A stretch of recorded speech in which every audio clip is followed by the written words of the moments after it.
Hello, everyone, and welcome to Slash Film Daily for June 11th, 2018.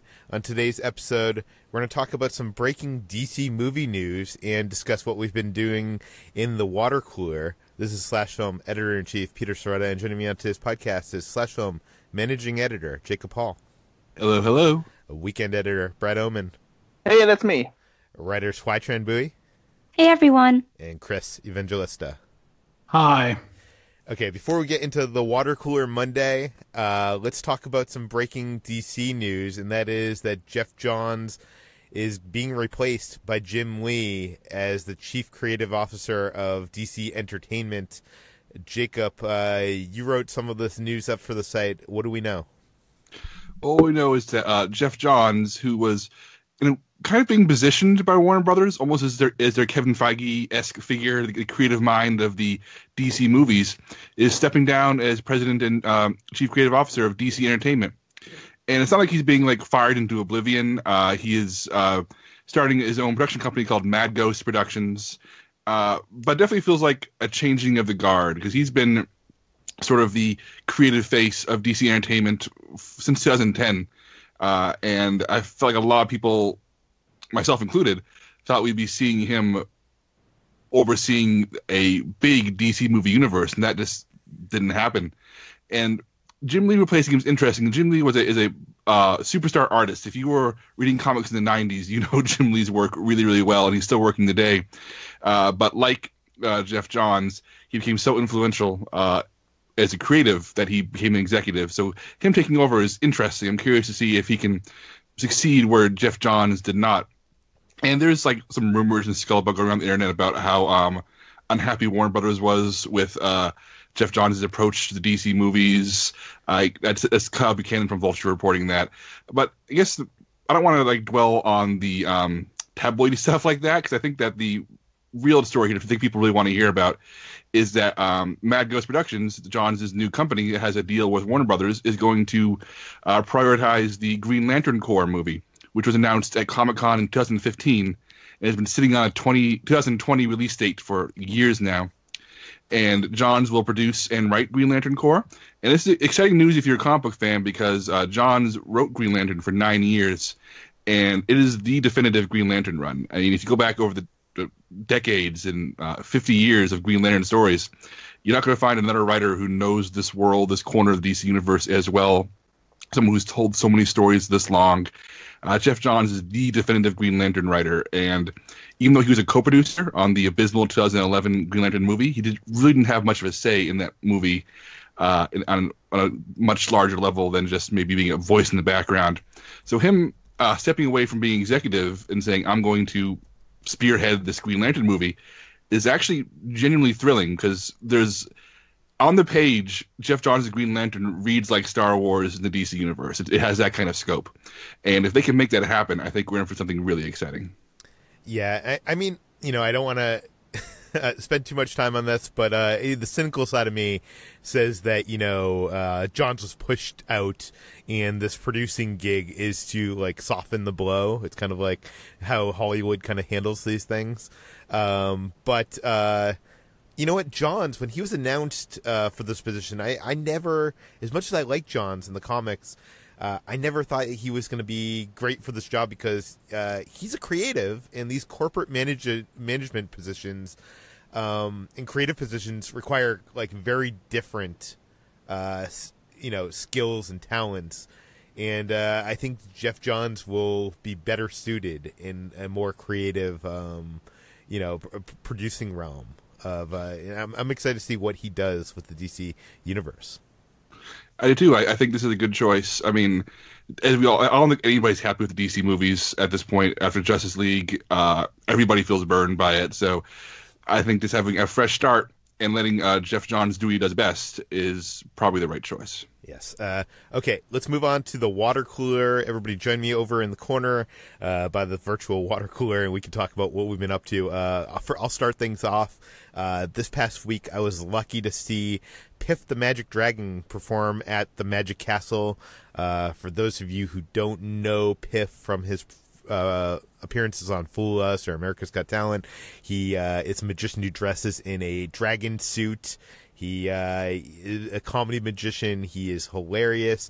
His I've seen a lot of his TV work, but this is the first time that I got to see him in person. And he has this dog, Mr. Piffles, which is a Chihuahua that he also dresses up as a dragon. And his act live in person is a lot more edgy than the stuff we've seen from him on network television and cable television. For example, the show leads up to the end finale is Mr. Piffles doing the bullet catch. So they select someone out of the audience to hold a gun up to this dog and for Mr. Piffles to catch the bullet in his mouth, which is I saw people squirming in their chairs. It was hilarious. It was great to see him finally in person perform. Next time in Vegas, he from time to time has a show there. I'm hoping to catch the whole thing because the Magic Castle thing was just like a 40-minute show, and I think he has a bigger show in Vegas. Moving on from dogs to cats, Jacob, what have you been up to this weekend? I've been up to my knees in cat poop because I adopted a new cat. We're not sure how old he is. He's very small, so we think he's under a year. So maybe he's a kitten, maybe not quite, but he's on that cusp. His name is Fitzgerald J. Catsby, or we call him Fitz around the house. And we adopted him because a friend of a family friend who has a ranch out in the countryside, somebody abandoned Fitz on her property. He's this little Siamese kitten, and the owner of the ranch said, I'll keep him as a barn cat. I'll live in the barn and hunt rats with my other cats. And she put him in the barn, and he started getting thinner and thinner because she realized that he didn't like hunting. He didn't like doing anything except trying to get into the house and the doors open and trying to relax inside the house. So realizing that he was not cut out to be a barn cat, she reached out to some friends. We got in contact with us. We already have a Siamese cat named Fred, who you occasionally hear on this show in the background. And we decided that, I don't know how people listen to this own cats, but when you buy a second dog or adopt a second dog, you're getting a second dog. You're dealing with two dogs, but a second cat is like having 1.5 cats. It doesn't stack quite the same way. It's much easier to take care of two cats. So we decided we'll add another animal to the menagerie, and we went and picked him up. We brought him home, and he's very thin. He's recovering from being neutered and from he had mites and fleas there, so he has like little scabs from those, but he's currently free of those. But he's very sweet. He's already shown the dogs who's boss.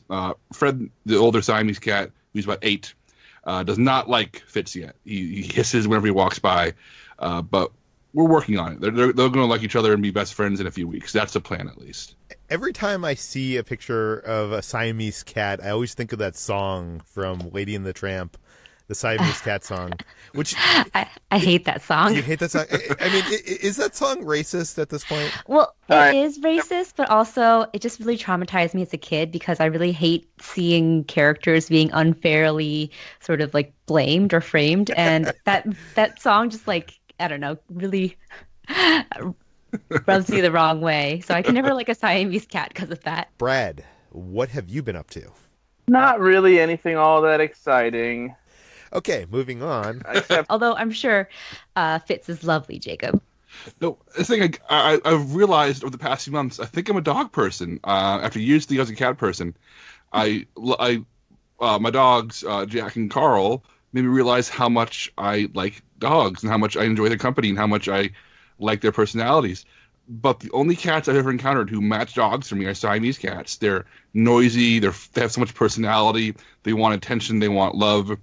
A Siamese cat is as interested in you as a dog is. And after years of being around cats who are sort of distant and like want to be on their own until they want food, which is, I guess, part of the joy of a cat, I found myself falling in love with how Siameses are cats who want to please and want to be pleased, and they will make themselves known at all times in ways that I find hilarious and cute.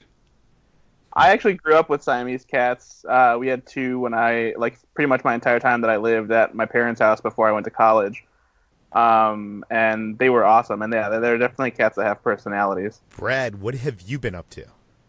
I have been doing vaguely interesting things, I guess.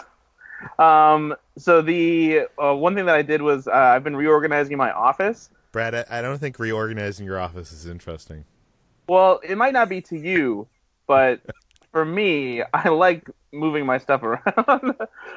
No, I've had a treadmill for a while, but I haven't really liked where it's been, and so I finally decided to move it into my office and kind of reorganize things. And just so that required me moving around shelves and figuring out a new space for my desk, just so I can maximize the space and have enough room for it. And so it's required me moving stuff and reorganizing things on shelves so that they look aesthetically pleasing, since I have a bunch of, Ghostbusters and Star Wars and other collectibles that are on display. And so I actually always kind of have had fun figuring out the best way to display those kinds of things. So as much as I hate moving furniture and stuff like that, I don't mind the reorganizing of items on shelves. It's kind of I don't know, I guess a little therapeutic, I guess you could say. For sure. And then I was also really happy that last week I was able to get my hands on NECA's new Teenage Mutant Ninja Turtles movie action figures.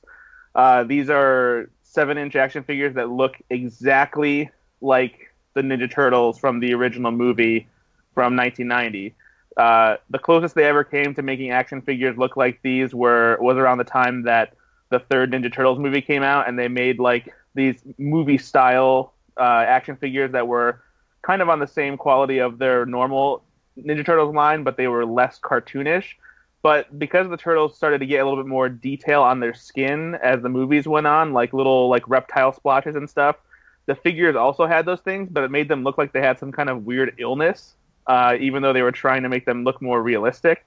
But these just look fantastic. They're Comic-Con exclusives, but NECA did 3 days last week where they had a very limited select amount available for pre-order if you were fast enough and online at the right time. And so I was able to get one on the third day, and I'm so excited to finally get it once it ships after Comic-Con's over. Very cool. I can't wait to just check these out in person at Comic-Con, which is coming up at a speeding pace at this point. HT, you've been reading over the weekend? Yeah, I kind of accidentally fell into a long reading binge. And it was because, last week I wrote up some casting news about His Dark Materials, the BBC adaptation of the Philip Pullman trilogy. And this was one of my favorite series as a kid. And while I was writing it up, I got really excited, and I was like, okay, I'm going to pull out my old Golden Compass book and maybe just skim it over a little bit, get a refresher. And then I accidentally started reading the whole thing. And before I knew it, it was 3 a.m. and I was halfway through The Subtle Knife. And I was like, oh, okay, I guess this is what I'm doing this weekend. So it was really fun to reread the trilogy, just because this was actually a fun little tradition that I used to do when I was a kid, is that I first read the trilogy when I was in about 5th or 6th grade. I think it was 5th grade. And the series goes through some pretty heady subject matter, things like human consciousness and dark matter and alternate universes and original sin. And so a lot of those concepts kind of went over my head when I first read it, and I didn't understand it at all. So I decided to reread the whole thing again next year, and I reread it again the year after that and the year after that, and it became sort of a fun little tradition for me to do that every year. I think I kept it up for a good 5 years. And I hadn't reread it since high school, I think, and rereading all of it again was just a little fun jaunt down memory lane, and seeing if the series held up as it did when I was a kid, and it really does. It's really really well written, and has, even though sometimes the sci-fi concepts clash a little bit with the religious metaphors that Philip Pullman is going for, because the series is an inversion of Paradise Lost, and he has a lot of ambitious sort of subjects going on in there that don't really sometimes jibe through, but it's a really great series that I felt a nice sort of warm rush going through again and having that old book smell. So I finished rereading all of those books over the weekend, and kind of just stayed inside the entire time rereading them. And they're 400, 500 pages each. So it was kind of a long accidental reread, but I'm really happy that I did that. And coincidentally, I also went to Barnes & Noble and picked up Dark Matter by Blake Crouch, which is not related to His Dark Materials, but has sort of somewhat similar plot. It was a book that I kind of started reading when I was just hanging out in Barnes and Noble one day, and it's about an old like a college professor who essentially like ends up in an alternate timeline where he had chosen a different path and was working on some different huge project that was top secret, and is trying to get back to the world where he came from. So I picked it up at the Barnes and Noble because I was reading it a little bit there and was really interested, and happened to just be by Barnes and Noble again after I finished His Dark Materials and pick it up, and so I'm now reading that. Yeah, it's currently being adapted into a movie. Roland Emmerich announced, it? Yeah, 2016. I'm looking at the article on /film.com. Roland Emmerich, the director of Independence Day, has plans to make it. We haven't heard anything since then, but that was what was announced. Yeah, I mean, it's pretty interesting so far. I don't think I've ever fallen into reading an entire book over the weekend, never mind a trilogy of books. That is pretty insane.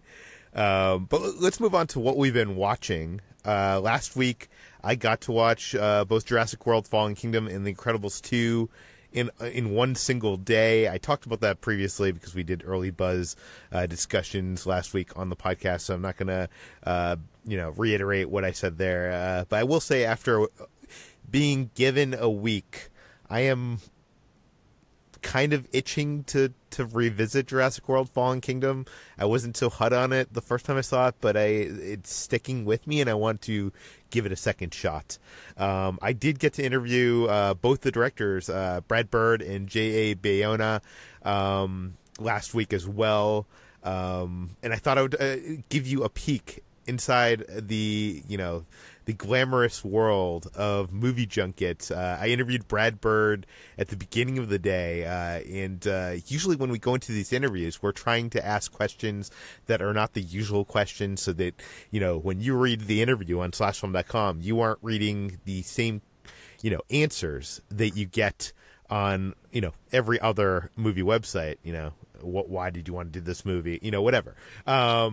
So we usually try to come up with some creative questions, and this time we got some great answers. You'll be able to read the interview on the site later this week, but it's interesting because usually I get to do the interviews at the end of the day. This time it was at the beginning of the day before they do this big press conference where all the outlets, including outlets that didn't get one-on-one interviews, come into a press conference-like area, probably like 100 people, and they get to ask, the cast and crew questions about the movie.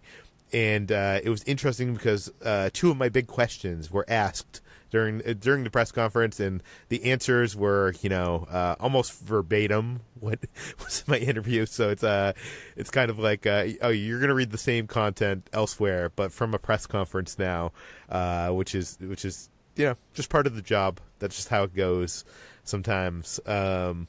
But anyways, you'll be able to read it later this week. There's some interesting stuff there. And I did ask Brad Bird how he felt about Iron Giant being used as a weapon in Ready Player One. So you can hear his answer to that and much more in the interview. And lastly, what I've been watching, I finally caught up to the last 3 episodes of Westworld. As you know, previously on this podcast, I've been saying that this season of Westworld has not been exciting me as much as the first season. And Kitcher's been out of town taking care of her sick mother, so I've been putting off watching the show, maybe because of that, but also because I haven't been super excited to watch it. And I caught up this season. I can agree with Chris, who I think earlier said that it's a much easier to binge watch them than it is to watch it week to week this season. Where the first season, I loved the process of seeing seeing an episode and having the water cooler discussion week to week and theories. So I did get more out of these episodes, seeing them back to back. But I do want to put some love towards last night's episode, which was probably the best episode of this season. It's so good, emotional, so well written. I anybody who's given up on the series at this point, this season, because I know the season's been testing people, I would say, stick with it and just to get to this episode because it was just so great. Did anybody else here watch last night's episode of Westworld? Well, no, Chris did because I. Yeah. Yes, I did. I agree. It is the best episode of this season and maybe just the show in general. But I have like a nitpick with it in that it's an anomaly. Like this episode is so good because it does something completely different, and next week the show's going to be back on its bullshit, so to speak. So as much as I loved it, it kind of bothered me because I was like, oh, this is great. Why can't the show be this instead of what it's turning into? So I agree that it was fantastic, but it comes with that caveat that, they're going to have to go back to the story they were already telling that's just not as interesting as this was. Yeah, I know. I agree with that. I do like how it kind of it filled in some gaps of some stuff that were hanging threads from season 1, and it was just its own emotional, almost like a bottle episode. But yeah, it was great. Brad, you finally got to see Incredibles 2. I did. Last week, Chicago had their press screening, and this was cool because this doesn't always happen, but they were able to accommodate guests for this one, and I was able to actually bring my whole family. So my parents and my teenage sister accompanied me, and so we got to see it as a family, watching a superhero family, which was really fun. Everybody enjoyed the hell out of it. Everyone in my family thinks that it's just as good as the first one, which I would definitely agree with. I don't think it's better than the first one, but I think it's right on par with the first one, which Peter obviously disagrees with and has some wrong opinions about. But yeah, it was really fun. I always like when I get the opportunity to let my family get in on the perks of this job, especially since the last time they were able to get in on the perks of the job, we went to the world premiere of Transformers the last night, which was fun because it was a world premiere, but also not fun because it was a Transformers movie. So that was just a cool thing that I was able to do with them. And what did you think of the movie? Oh, I think Incredibles 2 is fantastic. Like I said, I think it's just as good as the first one. Jack. Yeah, no, I'm not though. I'm completely right. Jack is definitely a scene stealer. Peter, you mentioned, I think, on Twitter that you would like to see a short with Edna babysitting Jack, just like there was a short with the babysitter and Jack from the first one, and I wholeheartly agree. I want to see what those two did while they were hanging out because that dynamic is hilarious when you see it happen. But yeah, I think that it's fantastic. The action sequences in this movie are just as good as any normal superhero movie. It's still got a lot of heart to it. It's hilarious. And yeah, everyone's gonna love it when it comes out this weekend for sure. I saw Ocean's 8 this weekend, which was enjoyable, but not nearly as good as I hoped it would be. I just kind of hoped it would pop a little bit more. I wanted the characters to be as defined and memorable as the characters from the original Ocean's trilogy. It didn't really feel like they had much beyond their own signature style visually. Like their characterization just didn't feel like it was as richly drawn as the other Ocean's movies, and everything kind of just felt too easy. And you could argue that it's because they're good at their job, but like you could see that they tried to introduce conflicts throughout the heist, but it was never anything where you felt like you were watching them like go with the flow and try and figure out how to solve a problem in the way where the Ocean movies kind of made you think things were going wrong and then pulled the rug out from under you and be like, oh no, this is part of the plan. And there was never really a lot of that here that left you wondering what was happening. Everything just kind of goes off mostly without a hitch, and there's not really anything exciting about it, Like there's a distinct lack of conflict in the heist, and not I don't mean that as far as among the characters, like having conflict or arguing or having bickering or things like that. I just mean the heist itself and trying to pull it off. And honestly, the chemistry between everybody, I didn't think like sizzled as much as the chemistry with the Ocean's 11 cast. Like it just felt like they worked well together, but not in a way that made me feel like this was a great team or anything like that. So I don't know. It's definitely enjoyable, but not something that I was over the moon for or anything like that. You know, this is interesting. I haven't seen this movie yet, but half the people I know have your response, and then half the other people I know like really liked it. Like, and it's I don't know. It's a very weird, divisive film. It seems. So I'm interested to check it out. What else have you been watching, Brad? And then I got around recently to watching the Meyerowitz stories, New and Selected, on Netflix. It's been around for a while, but I've never taken the time to watch it. It's a Noah Baumbach movie starring Adam Sandler, Ben Stiller, Dustin Hoffman, Emma Thompson. And it's good for the most part. The first hour and a half I really enjoyed, and then it feels like it kind of loses focus and gets a little disjointed in the last 20, 25 minutes, like almost like he didn't really know how to wrap up the story very well. But the characters are very well crafted. Noah Baumbach has this great knack for creating flawed, dysfunctional families and making characters that are despicable, really, without making you entirely loathe them, even though they're definitely not great people. So, and the performances are great. It's easily one of the best things Adam Sandler has done in, the past 15 to 20 years, probably. So yeah, it's definitely, I think it's worth checking out just to see the performances, but the movie as a whole didn't entirely come together for me. And Jacob has been busy going to movies with low cinema scores. I've been going to movies that are the best movies of 2018. Specifically, I saw Hereditary again, and I've talked about this movie before, and I've written about it before. It is my favorite horror movie in a long time, and it is currently my favorite film of the year, edging out Annihilation. Seeing it again with a crowd was amazing. There's one shot here. I'm not going to spoil it, but both times I saw the movie, the audience was not sure what they were looking at, and then you notice in waves, different pockets of the theater would notice what they're looking at and start like screaming or gasping all at different moments as the shot lingered on this thing. And it's being in the crowd when this happened twice was just remarkable. The command on display, the craft on display, even if you don't like the movie, if it doesn't work for you as a experience, director Ari Aster, he's the real deal.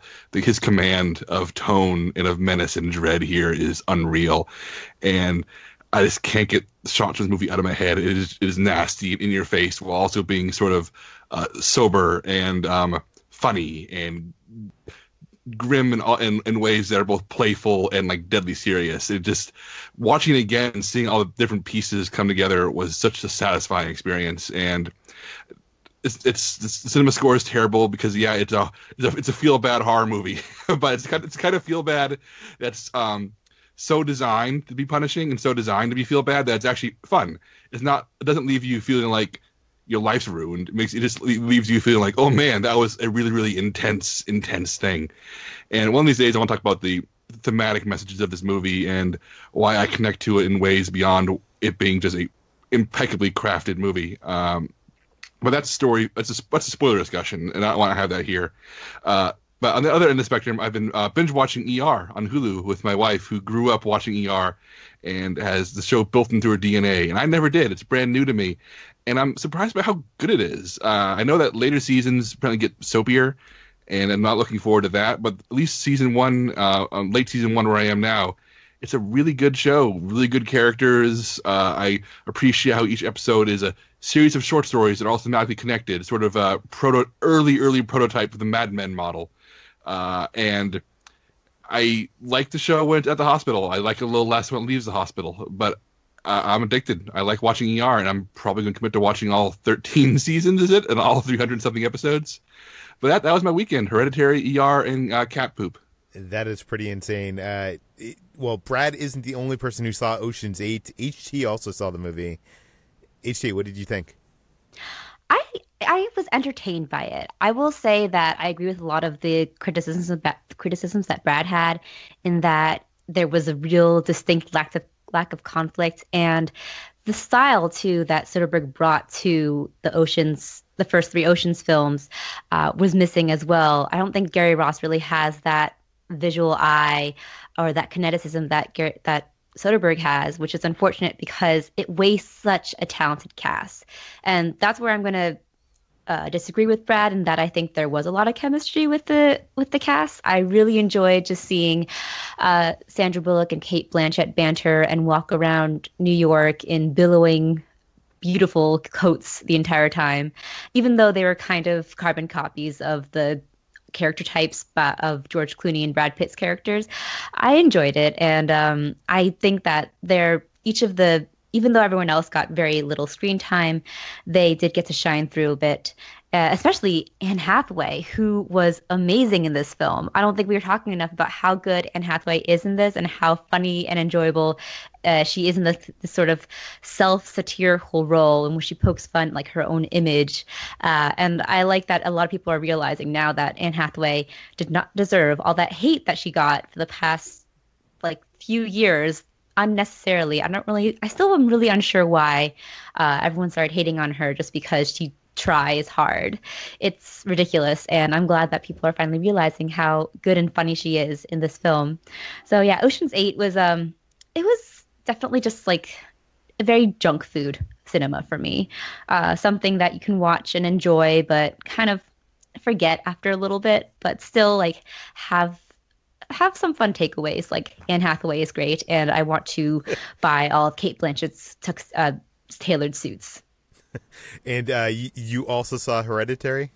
Yeah, it was a big 180 for me the next day. I watched how can you like read a trilogy of books and go out and see two movies? I couldn't even see these movies. So I didn't go outside other than to go to these movies. I had plans to see Ocean's 8, so I had to go to do that. And then Hereditary, I also made plans to do that on Saturday. But then the rest of the weekend, I was just like staying inside my room and reading these books. And it was pretty bad, actually. I probably should not have done that. But it was rainy for a lot of the weekend, so it was okay. But yes, Hereditary. I really enjoyed it. And I definitely... Is it a spoiler to say that it's about grief? Because I want to... No, that's not a spoiler. That's fine. Okay. I really like how it becomes... it's at first portrayed as a tale about grief. It's like this sort of familial horror film. But I was really unfortunate in that I saw it with an audience that was not along for the ride. I think my audience was definitely in the theater for a more traditional horror film. So I could feel them sort of getting restless for the first half of the film, which was really good and really moody and tense, but a different kind of tension than you get in a regular horror film. It was more about the character-driven tension that we have from the sort of grief plot. And when we have those final scenes that Jacob was talking about, no one was reacting as much as I was. So I was very upset about that because I really enjoyed the film. But I feel like if I had a better audience to watch it with, it would have been even more enjoyable for me. I did get nightmares from it for a while. I've been staying up late reading my books. I've been like going to bed at like 3 a.m. and being like, wow, it's really scary right now. I did mention that this film has like a really low cinema score. What was it, like D- or something? It was D+. D+. And a lot of people have been asking on Twitter, what is the point of cinema scores if people are actually liking, critics are actually liking this movie? So I thought we'd bring this up really quick right here. That Jacob, what is the point of a cinema score?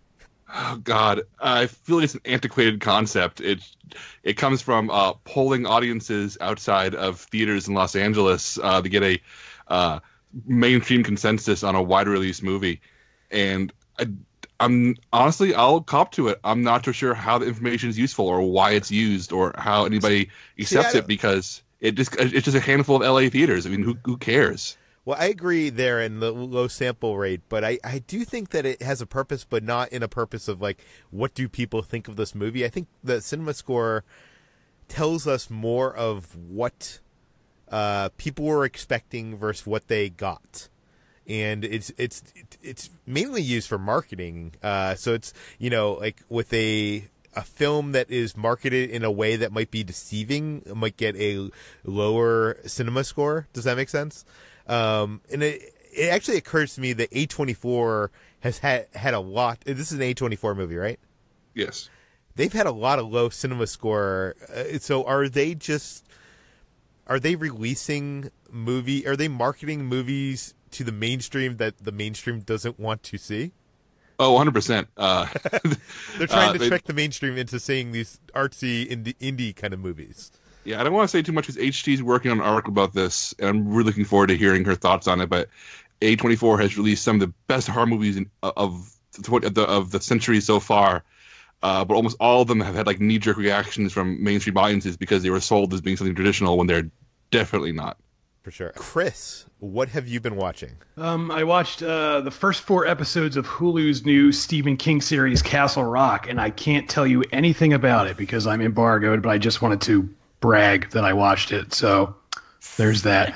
Well, I'll jump in real quick and say I have not spoken to Chris about this, but I've heard from other people who remain anonymous who have seen it. That's very good. So, I cannot comment one way or the other, but I did watch it. I also watched A Wrinkle in Time, the recent Disney movie on Blu-ray, and I really did not like it. And I wish I did. I wanted to like it because I like everyone involved with this movie, and I thought it looked interesting. But I hate to say it, but this is a bad movie. It's just really poorly put together, and everyone in it is kind of bad, even though they're all generally good actors.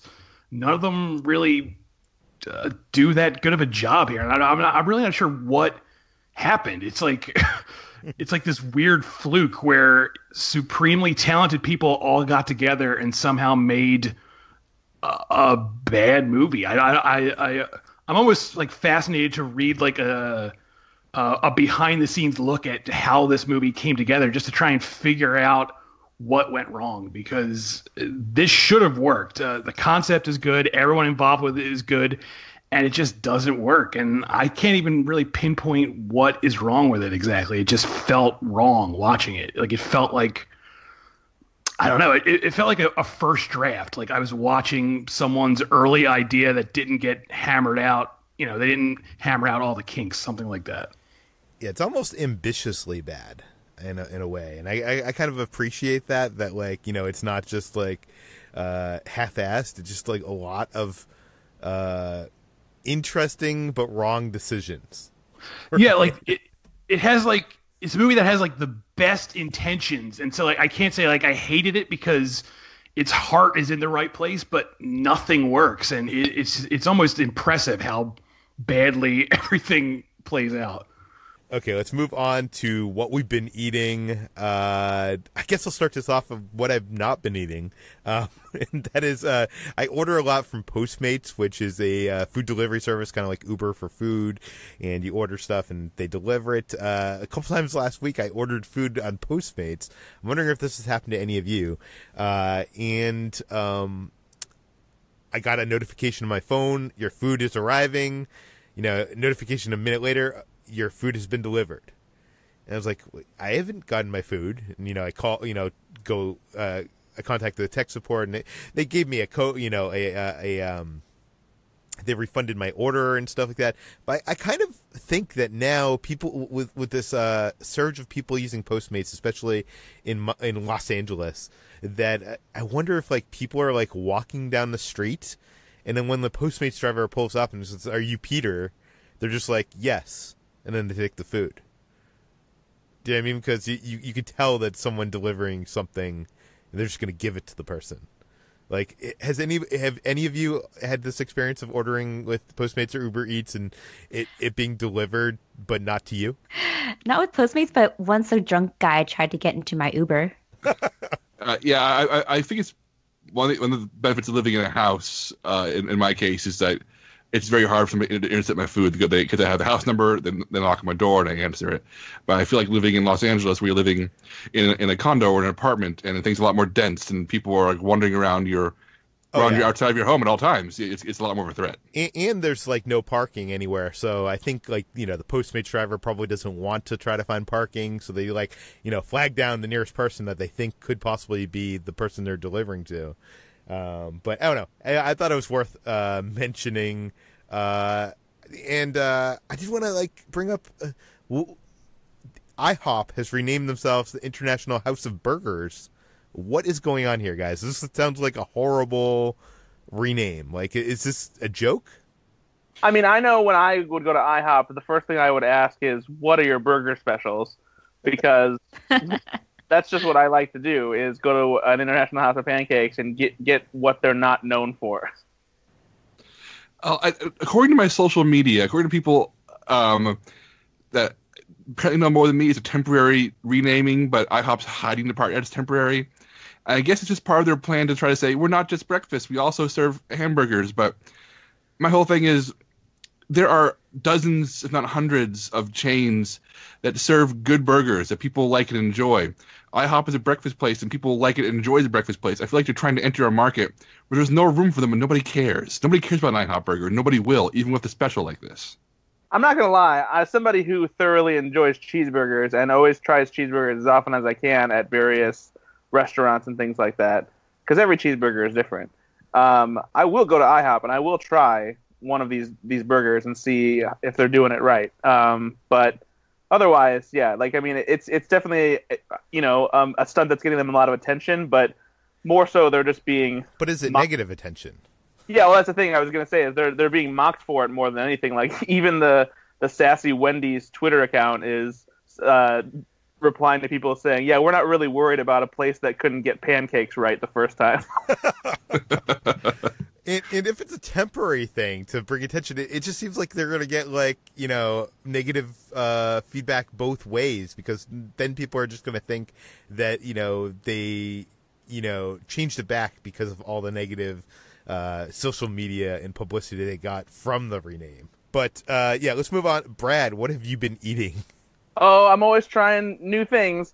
And there's a new kind of Milky Way out that's Milky Way Fudge.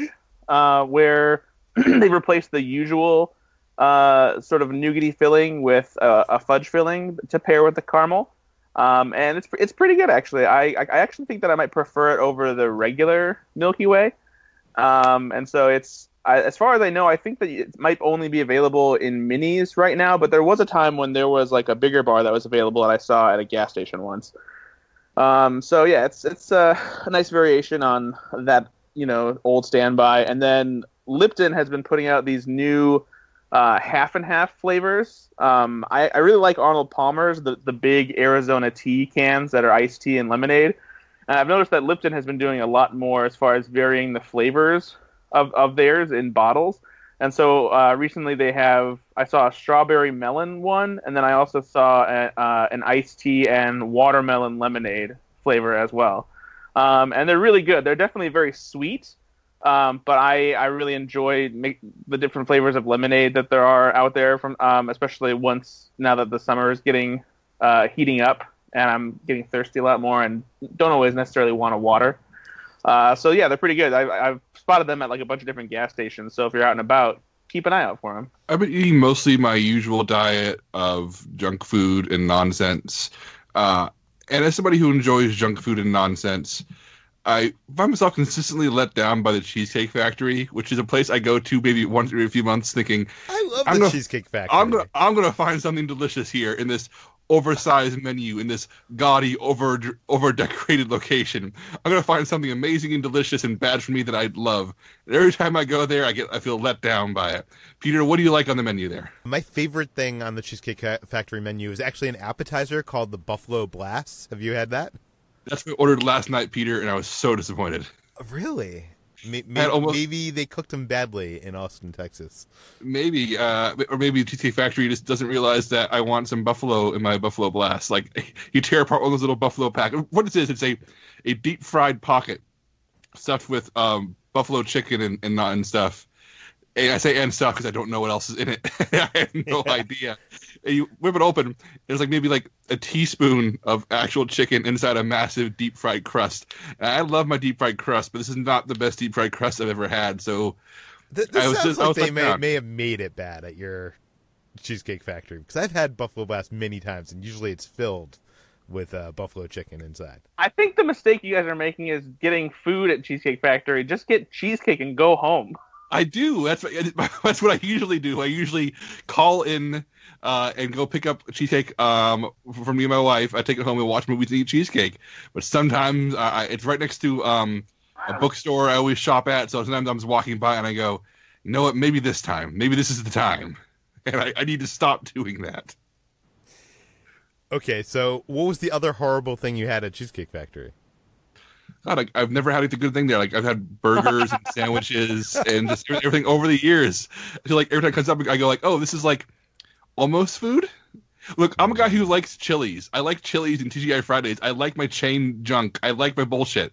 But for some reason, I will eat an entire plate of Chili's Southwestern egg rolls, but you put Cheesecake Factory in front of me, I just feel sad. This is making me depressed because I really enjoyed Cheesecake Factory, and it's one of those things I hate to admit because everybody kind of like looks down on chain restaurants here. But yeah, I don't know. Let's move on to what we've been playing. Jacob, what have you been playing? Well, not quite playing, but a game that I've been trying to finish. Netrunner, Android Netrunner. It's a game published by Fantasy Flight Games, and it's coming to an end.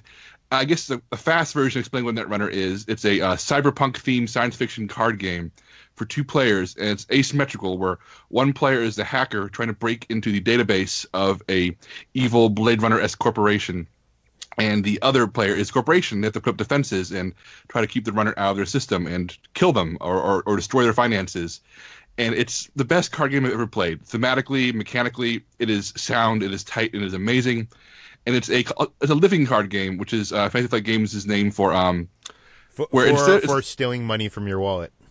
Yeah, but it's not like Magic. Where Magic, you have to go buy a booster pack for $4, open it, and you get random cards. You have to spend hundreds of dollars to find what you want.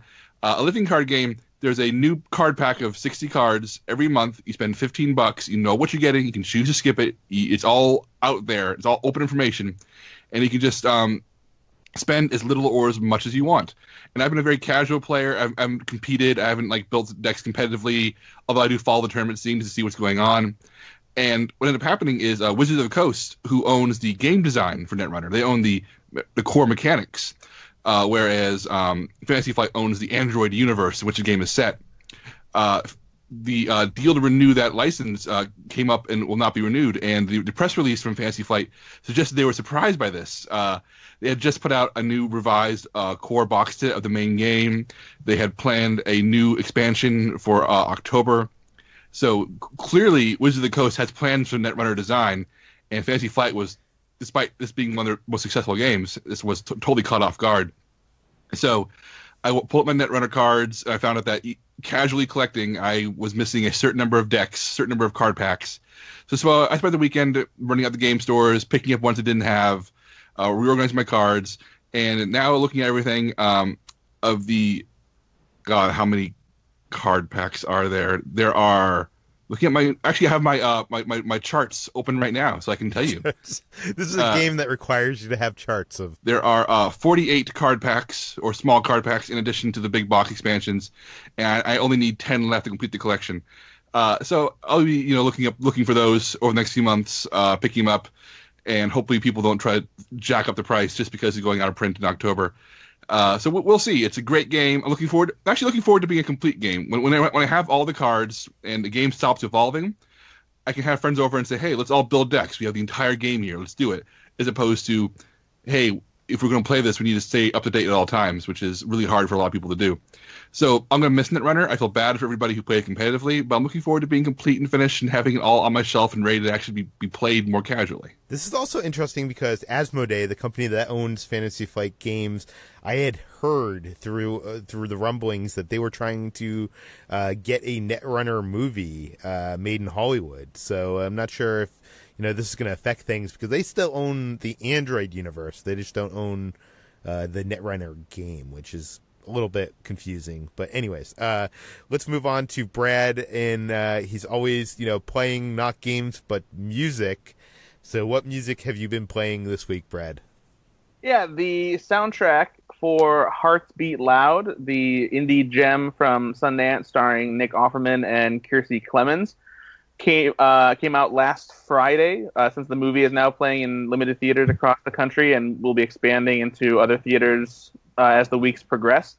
And if you haven't got a chance to listen to the soundtrack yet, or if you've seen the movie and you have the songs stuck in your head like I did afterwards, the whole soundtrack is available on Spotify and Apple Music and all that jazz, all the places you can buy and stream music. And so I've been listening to the original songs from that soundtrack. All songs that are performed by Nick Offerman and Kiersey Clemens with music by Keegan DeWitt, which is pretty fantastic. Very cool. That does it for today's edition of Slash Film Daily. You can find all of our work on slashfilm.com.